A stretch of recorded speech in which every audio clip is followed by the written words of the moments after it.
오늘부터 우리는 사랑받는 공동체, Beloved Community라는 주제로 설교를 나눌 겁니다. 이 Beloved Community라는 컨셉은, 이 개념은 20세기 초에 철학자 조사이어 로이스라는 사람이 처음으로 제시했던 개념이고, 이후에 이제 마틴 루터 킹 주니어가 비폭력 민권 운동을 할 때 핵심적인 비전으로 발전시킨 개념이 바로 이 Beloved Community라는 개념입니다. 그렇다면 이 Beloved Community, 사랑받는 공동체는 어떤 공동체냐면 단순히 어떤 갈등이 없는 공동체 이상의 비전을 가리키고 있어요.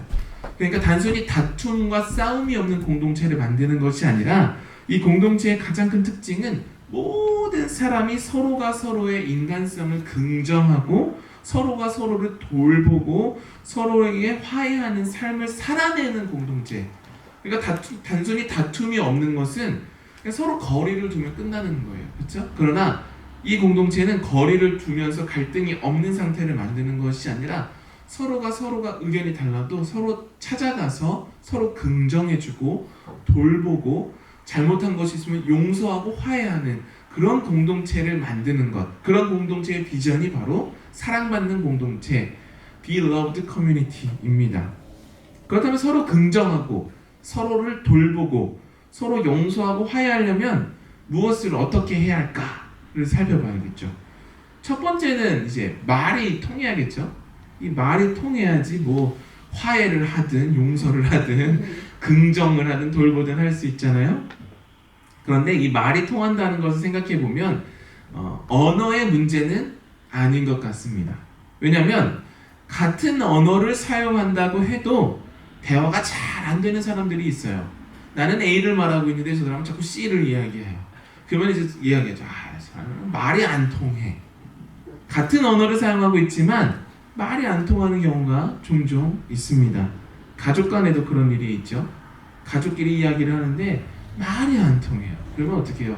넌 너대로 해라, 난 나대로 한다 하면서 이제, 요즘에 더 좋은 시대죠. 옛날엔 TV가 하나밖에 없으니까 싫어도 끙 해서 같은 테레비를 보고 있어야 되는데, 지금은 스마트폰으로 그냥 내가 보고 싶은 거 보면 되니까 더 그런 경향이 짙어지죠. 부부 사이에도 그렇고, 부모와 자녀 사이에도 그렇고, 친구 사이에도 그렇고. 교회는 또 어떻습니까? 같은 성경책 뽑고 같은 찬송가 부르고 같은 메시지를 들어도 예배 끝나고 친교 시간에 얘기하고 나서 집에 가는 길에 참 말 안 통하네. 왜 웃으시는 거야? 그런 경험이 아니지요? 즉 언어가 같다고 해서 늘 말이 잘 통하는 것은 아닙니다. 근데 반대로 언어가 달라도 말이 통하는 경우가 있어요. 예를 들면 해외여행을 갔을 때 우리가 영어도 사용할 수 있고 한국어도 할 수 있지만 전혀 다른 언어를 사용하는 나라에 갔다고 생각해 보세요. 레스토랑에 가서 뭐라고 얘기해서 this 해서 어떻게 주문을 했어요. 먹고 있는데 또 막 물어봐요.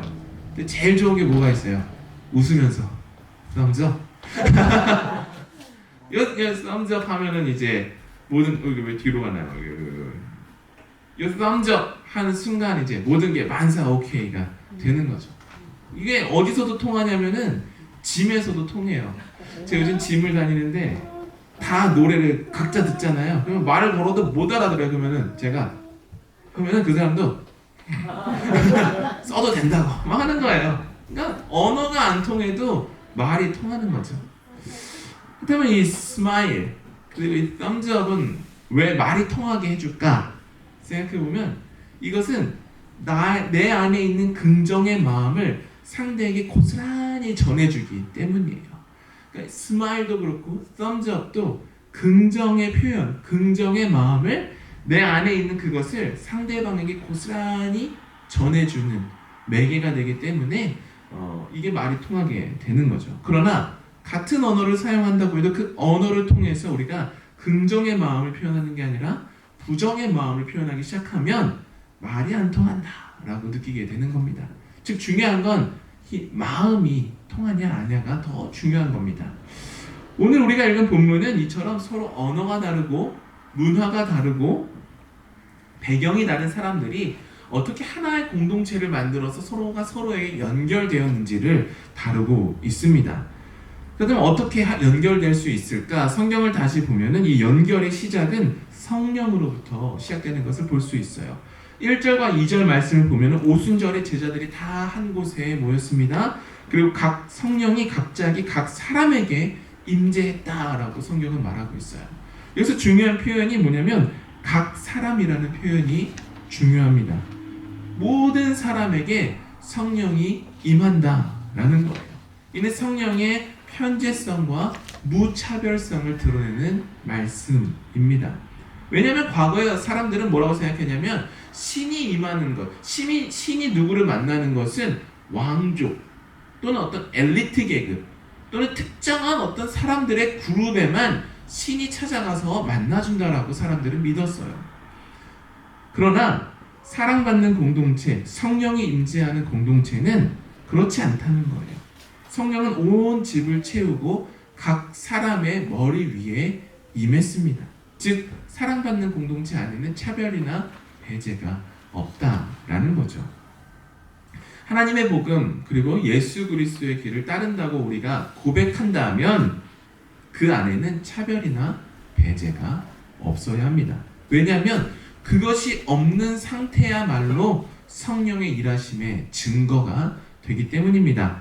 9절부터 11절에 우리가 읽진 않았지만 성경에 보시면 민족들의 목록이 쭉 나와요. 수많이 나오죠. 바데인, 메데인, 엘람인, 메소포타인, 유대인, 갑바도기아, 본도, 아시아, 부르기아, 밤빌리아, 애굽, 리비아, 로마, 그랜데인, 아라비아인, 이 수많은 사람들이 등장해요. 이것을 맵으로 나타내면은 이렇게 로마서부터 이집트까지 쭉 연결되는 광대한 지역을 아우르고 있는 것을 볼 수 있습니다. 그리고 이 사건, 이 수많은 사람들이 모여서 서로가 서로의 언어를 들었던 이 성령 임재의 사건을 성서신학자 매트 스켈리스 같은 학자들은 바벨탑 사건의 역전으로 해석을 합니다. 바벨탑 사건 아시죠? 바벨탑 사건에서 많은 사람들은 인간의 교만함에 대해서 많이 집중을 해요. 그러나 바벨탑 사건에서 우리가 놓치지 말아야 할 것이 무엇이냐면 바벨탑을 통해서 사람들은 무엇을 시도했냐면 권력과 힘의 집중화를 시도했습니다. 제국을 만들고 힘을 하나로 모아서 탑을 쌓아 올리듯이 그 제국은 무엇을 하길 원했냐면 하나의 문화, 하나의 언어, 하나의 권력을 다 기준으로 놓고 여기서 벗어나는 순간 너희들은 타자, 여기에 들어오면 우리 그룹이라는 위계를 만들고 경계를 만들기 시작했다라는 거예요. 즉 바벨탑은 인간의 죄성, 인간의 죄가 집단적이고 구조적인 형태를 띠면 어떤 모습으로 드러나는지를 보여주는 게 바로 이 바벨탑 사건의 이야기입니다. 그러나 사도행전 2장에서 성령이 이 죄의 구조를 어떻게 허무시고 서로가 다르지만 어떻게 서로가 이해하고 서로에게 동등하게 연결될 수 있는지를 보여주는 게 사도행전 2장에 나오는 성령 임재의 사건이라는 거예요. 오늘날에도 이 바벨탑, 이 위기의 구조는 동일하게 우리 사회에 있습니다. 특정 그룹, 특정 인종, 특정 문화가 더 우월하다라고 생각하고 그렇게 믿는 사람들이 있습니다. 그래서 뭐라고 말해요? 우리 그룹에 들어오려면 너가 가지고 있는 특성을 다 버리고 지워버리고 우리 그룹에 들어오면 인정해줄게. 이런 사람들이 있어요. 한 가지 방식이 정상이고 나머지는 비정상이다라고 하는 이 생각, 그것은 역사 속에서 어떻게 드러나냐면 식민주의로 나타나고 노예제도로 나타나고 인종 분리 정책으로 나타났어요. 이게 다 뭐예요? 너희들은 열등하고 우리는 우월하니까 우리 밑으로 들어와, 우리 말을 들어, 우리 언어를 사용해, 그러면 되는 거야 라는 어떤 폭력적인 구조가 이 안에 담겨 있는 거예요. 오늘날에도 특정 집단에 대한 혐오와 차별이 계속해서 있죠. 어떤 인종에 대해서, 어떤 그룹에 대해서, 어떤 사람에 대해서 열등하다, 모자르다라고 하는 편견이 요즘에도 있습니다. 이처럼 우리의 죄성, 인간의 죄가 구조화되는 순간 우리는 뭘 만들어내면 우리와 그들이라는 그룹을 분리시켜 버리는 거예요. 그러면서 우월과 열등의 관계를 계속해서 만들어냅니다. 이게 인종차별인 거예요, 사실은. 우리 인종은 우월하고 너희 인종은 열등해 라는 생각 때문에 사람들이 계속해서 이 위계를 만들고 우열과 열등을 가르는 거죠. 바벨도 똑같았죠. 하나의 언어를 사용해야 돼. 우리의 규칙을 따라야 돼. 그러나 성령은 어떻게 일했어요? 각 사람이 자신의 언어로 들을 수 있도록 역사하신다는 거예요. 서로 출신은 다 다르지만 모두 자기의 언어로 이야기를 들을 수 있었습니다. 즉 성령은 자기 자신을 지원해야만 환영받는 공동체를 만들지 않아요. 서로의 다름을 그대로 둔 채 그 다양성을 가로질러서 서로가 서로에게 어떻게 연결될 수 있는지를 보여주셨죠. 이게 우리가 만들어야 할 교회의 비전, 사랑받는 공동체의 기본 전제입니다. 누구도 누구 위에 있지 않아요. 이 교회에서는 서로가 서로의 존엄과 가치를 성령 안에서 동등하게 인정해줘야 되는 거예요. 제가 목사라고 여러분 위에 있는 게 아니에요. 우리는 다 성령의 임재 안에서 똑같은 사람들입니다. 똑같은 부르심을 받았고 하나의 교회를 만들기 위해 부르심을 받았음을 기억하시길 바랍니다. 4절과 6절을 보면 사람들은 서로 다른 언어들로 말하기 시작했고 주변에 있는 사람들은 놀랍게도 어떻게 우리가 난 곳에서의 언어를 이 사람들이 할 수 있지? 라고 놀랐어요. 즉 두 번째 특징은 뭐냐면 성령의 일하심을 받는 공동체의 특징은 나만 옳다고 내 말만 들으라고 하는 게 아니라 상대방이 이해할 수 있는 방식으로 말할 수 있어야 된다는 거예요. 그 사람들이 이렇게 말하죠. 내가 맞다니까 막 이렇게 이야기해요. 그 상대방이 말해요.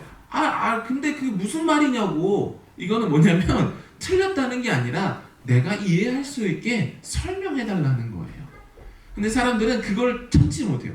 내가 맞는데 왜 자꾸 얘는 이렇게 꼬치꼬치 따지고 들지? 그냥 시끄럽고 내 말만 들어. 막 이렇게 하는 거예요. 이러면 어떻게 돼요? 처음에 좋은 방식으로 이 사람을 알려주려고 했는데 그 끝은 다툼으로 끝나게 되는 거죠. 성령의 일하심을 따르는 사람의 말하는 방식은 어떤 방식이어야 하냐면 상대방이 이해할 수 있는 방식, 그 방식으로 말하는 게 성령의 일하심의 증거입니다. 제가 옛날에 신학교에서 이런 이야기를 들었어요. 이제 오래 공부하신 교수님께서 저한테 성우야, 너가 이제 공부를 좀 많이 했지, 신학 공부를 좀 알지? 아직 모자랍니다. 많이 알잖아. 조금 압니다. 그러면 너가 아는 개념 하나를 사람들에게 말할 때는 어떻게 말해야 되냐면 초등학교 1학년 아이가 알아들을 수 있을 정도로 말을 할 수 있어야 돼. 그렇지 않으면 입 밖에 꺼내지도 마. 그러시는 거예요. 그래서 제가 몇 년간 말을 못했어요. 초등학교 1학년 아이에게 내가 가지고 있는 지식을 설명하려면 이것을 완전히 내 것으로 녹여내야 되고 그것을 말하는 표현의 방식을 상대방이 이해할 수 있는 방식으로 만들어내야지 이 사람에게 좋은 영향을 끼칠 수 있다는 거예요. 그게 아니라면 어떻게 되는 거예요? 됐고 내 말만 들어. 강압적인 구조로 바뀌게 된다는 거죠. 성령의 일하심을 따르는 사람은 내가 알고 있는 것이 아무리 선하고 옳은 것이라고 해도 어린아이도 알아들을 수 있는 정도의 수준으로 잘 바꿔 상대방이 이해할 수 있는 언어로 말해야 함을 기억하시길 바랍니다. 이를 미국의 조직신학자 세르린 존스라는 사람은 이렇게 말했어요. 오늘날 깊어지는 인종적, 계층적, 이념적 분열의 원인은 무엇이냐? 우리의 문제는 말의 부재가 아니다. 듣는 귀의 부족이다 라고 말했어요. 그러면서 뭐라고 하냐면 성령은 우리에게 목소리만 주신 게 아니라 들을 수 있는 귀도 주셨음을 기억해야 한다 라고 말했어요. 그러니까 요즘에 사람들은 다 말한다는 거예요. 내 말만 들어봐, 내 말 좀 들어봐 라고 하는 거예요. 근데 문제는 들으려고 하는 사람이 없다라는 거죠. 한번 생각해 보세요. 여러분의 가정에서, 교회에서, 여러분의 일상에서 말을 많이 하고 있는가? 많이 듣고 있는가? 그리고 우리가 말을 한다면 어떤 방식으로 말을 하고 있는가 생각해 봐야겠습니다. 우리가 만들어가야 하는 우리 교회 공동체, 사랑받는 공동체는 나만 말하거나 나만 들어야 되는 공동체는 아닙니다. 일방통행의 공동체가 아니에요. 서로를 향한 돌봄이 이루어지는 공동체예요. 내가 말했으면 나도 듣고, 내가 말하고 듣고, 서로 주고받는 대화, 말이 통하는 공동체가, 그리고 그것을 통해서 함께 성장하는 공동체가 우리가 만들어 나가야 할 사랑받는 공동체임을 기억하시길 바랍니다. 사도행전 2장 22절 이후에는 성령 강림 이후에 어떻게 교회라는 공동체가 형성되었는지를 보여줘요. 그 방식은 세 단계를 거칩니다. 베드로가 진리를 선포합니다. 사람들은 그것을 깊게 받아들이고 회개하죠. 그리고 그 결과가 43절부터 47절에 등장하는 상호 지지와 돌봄의 교회라는 공동체가 처음으로 등장하는 거예요. 세 가지가 있어요. 첫 번째는 진실되게 말하는 거예요. 두 번째는 그것을 깊게 경청하는 거예요. 세 번째는 내가 들었으니까 다르게 행동하는 겁니다. 그리고 그 마지막 결과가 이 사랑받는 공동체의 형성이에요. 글씨가 조금 작죠? 이 레시피가 있어요. 진실되게 말하고 경청하고 내가 들었으면 이제 다르게 행동하는 것. 우리가 이렇게 실천하다 보면 우리가 속한 가정이 바뀌기 시작하고 우리 교회가 바뀌기 시작하고 내가 맺는 그 관계의 성격이 바뀌게 될 것입니다. 그렇다면 마지막으로 성령의 일하심을 따라 우리가 사랑받는 공동체를 이렇게 만들려고 할 때 그 사람들은 어떻게 반응할까요? 잘하고 있어. 좋은 일이야, 좋은 일이야. 이렇게 할까요? 신기하게도 그렇지 않아요. 12절부터 13절을 보면 사람들의 반응은 크게 세 가지로 나옵니다. 놀라거나 당혹하거나 조롱하거나. 이 세 가지 방식을 합니다. 신기하죠? 서로가 서로의 언어로 말할 수 있는 언어를 사용했는데 사람들은 그것을 격려하지는 않고 오히려 놀라고 조롱하고 당혹해한다는 거예요. 그리고 이 세 가지 반응은 우리가 이제부터 사랑받는 공동체를 위해서 상대방이 알아들을 수 있는 언어로 쉽게 이야기하고 내가 경청하려고 하고 내가 진실되게 말하려고 하고 내가 다른 삶을 살아가려고 할 때 여러분의 삶을 놓고 어떤 사람들은 당혹하기도 하고 놀라기도 하고 심지어 어떤 사람은 여러분을 향해서 조롱할 수도 있다는 거예요. 야, 여태까지 그래놓고 왜 이제 와서 그러냐 이러면서 조롱하기도 하고 얘가 왜 이래 도대체 하면서 놀라거나 당황할 수도 있다는 거예요. 우리가 이제 그런 진실된 삶을 살아가다 보면 이런 반응들을 겪게 될 거라는 거죠. 그렇다면 사람들은 왜 놀라고 당혹하고 우리를 조롱할까? 사람들은 여전히 이 바벨탑의 논리를 따르고 있기 때문이에요. 서로가 서로를 인정하고 다름을 인정하고 받아들이는 것이 낯설고 그것이 가능하다고 믿지 않기 때문에 야, 세상은 그렇지 않아. 세상은 강자가 있고 약자가 있는 거야. 약자는 강자의 말을 따라야 하는 거야. 라는 그 논리가 이 머릿속에 계속해서 있기 때문에 성령의 일하심의 증거를 믿지 못하는 거예요. 그러나 베드로가 그때 선언하죠. 17절에서 뭐라고 말해요? 하나님이 말씀하시기를 말세에 내가 내 영을 모든 육체에 부어주리니 너희 자녀들은 예언할 것이요 너희의 젊은이들은 환상을 보고 너희의 늙은이들은 꿈을 꾸리라. 이는 요엘서 2장 말씀을 인용한 것인데 요엘서에는 뭐라고 되어 있냐면 사실은 말세가 아니라 그 후에라고 되어 있어요. 그것을 베드로가 말세라고 바꾼 것이죠. 왜냐하면 베드로가 당시 사람들에게 너희들이 기다리고 있었던 그 메시아의 시대가 지금이야. 지금 도래했고 하나님의 약속이 성취되고 있는 게 바로 지금이야 라고 선언하고 있는 거예요. 성령이 일하시는 순간 서로가 서로에게 연결되고 서로를 포용하고 서로를 안아주는 것이 가능하다는 것, 그리고 이것이 일어나고 있고 그것이 바로 하나님의 약속의 성취라고 베드로가 지금 선언하고 있는 겁니다. 즉 사랑받는 공동체를 만드는 일은 먼 미래에 일어난 어떤 일을 소망하는 게 아닙니다. 성령은 이미 오셨고 지금 우리 모임 가운데도 계십니다. 그렇기 때문에 우리는 이미 아직 시작되지 않은 어떤 새로운 일을 새로 시작하는 게 사실 아니에요. 이미 과거에 옛날 2000년 전에 시작되었던 그 일이 계속해서 연결되어 왔고 우리는 그 일의 한 점처럼 동참하는 거예요. 이해가 되세요? 성령께서 과거서부터 계속해서 일하시던 그 일에 우리는 동참하도록 오늘날 부름받았음을 믿으시길 바랍니다. 이것을 감리교 신학적으로 말하자면 사랑받는 이 공동체를 만드는 과정이 성화의 삶을 살아내는 것이라고 말할 수 있어요.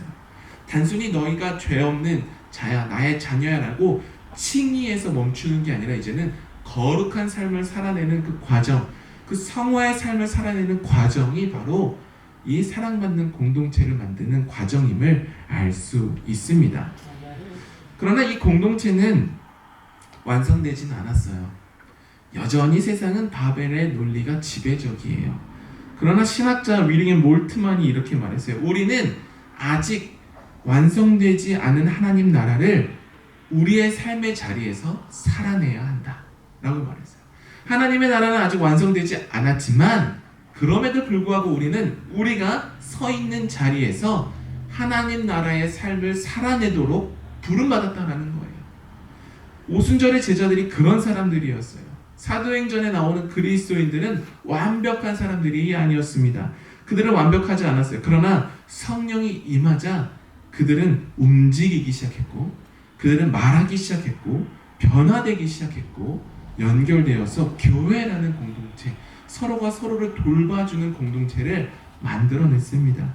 사랑하는 여러분, 오늘날 우리가 살아가는 세상은 여전히 폭력이 만연하고 갈등이 있고 분열의 소식이 있어요. TV만 틀면 사실은 볼 수 있죠. 그렇기 때문에 더욱더 우리는 성령의 하나 되심의 일에 동참해야 합니다. 그것을 위해 우리 교회는 세 가지를 해야 돼요. 첫 번째는 뭐냐면 이 교회를 환영의 공간으로 만들어야 돼요. 누가 오든지 다 환영해 줄 수 있는 공동체를 만들어야 돼요. 교회 문이 열려 있다고 해서 모두가 환영받는 것은 아닙니다. 교회가 열려 있어도 누군가가 들어왔을 때 우리가 차가운 눈길을 주면 그 사람은 바로 이 교회는 나 같은 사람은 오면 안 되나 봐 라는 차가움을 느끼게 돼요.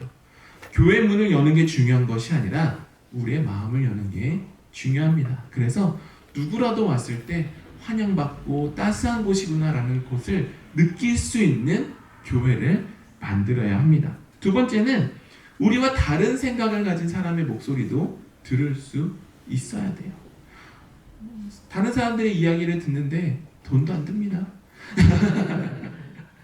다만 조금 불편할 수는 있겠죠. 나는 이렇게 생각하는데 저 사람은 왜 저렇게 생각하지? 그러나 제가 예배 시작 전에 말씀드렸던 그 스톤스페의 이야기를 생각해보세요. 나와 생각이 달라도 거기에 내 생각을 조금 가미하다 보면 더 나은 결과를 만들 수도 있습니다. 마지막으로 그 일을 누군가가 시작하기를 기다리지 마세요. 그 누군가가 바로 여러분이에요. 누가 하면 내가 따라해야지, 저 사람이 하면 내가 해야지가 아니라 내가 하면 누군가가 같이 하는 겁니다. 다른 사람들의 이야기를 들어주는 것, 그리고 다른 사람들이 왔을 때 조금 더 환영해 주는 것, 그것을 누가 하기를 기다리지 말고 여러분이 오늘 지금부터 시작하신다면 여러분의 가정이, 그리고 우리 교회가 이전보다 더 나은 모습으로 바뀌게 될 것이고, 성령께서 그 옛날 오순절에 시작하신 일에 우리가 동참한다면 여러분이 있는 그 자리에서 새로운 변화를 가져다 줄 수 있을 것입니다. 함께 기도하겠습니다.